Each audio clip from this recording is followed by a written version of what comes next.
Алдағы жылдары жеміс-жидек, киерге киім таппай қалуымыз мүмкін.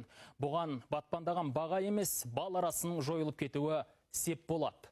Омарташылар осындай қорқынышты болжамайды. Түрлі көкөністің түйнек жарып, көк біткеннің гүлдеуіне көмектесетін жәндіктің саны сағат санап азайып бара жатыр екен.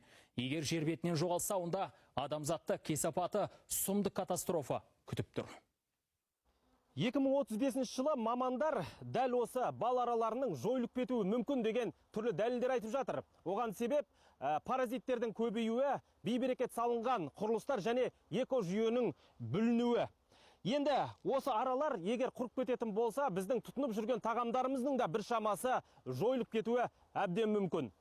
Олар өсімдіктің өнімділігін арттырып көбейтеді. Егер аралар азайса, көкөніс пен жеміс жидектер де жойылады дей беріңіз. Тіпті мақта мен матадан бастап, медицина, косметика саласы да арамен тығыз байланысты екенін ескеріңіз.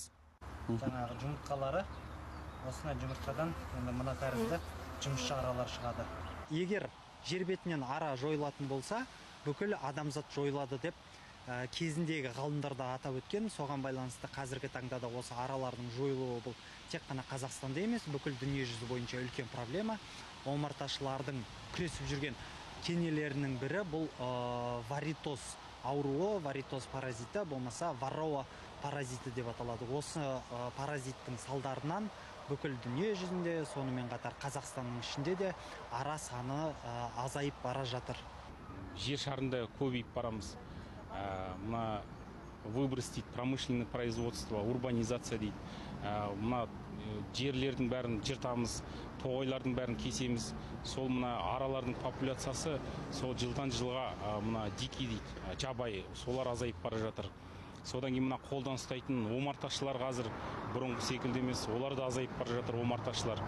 Балды бизнеске айналдырып байып отырғандар да бар әрине. Әсіресе мамырдың майда балы ерекше пайдалы.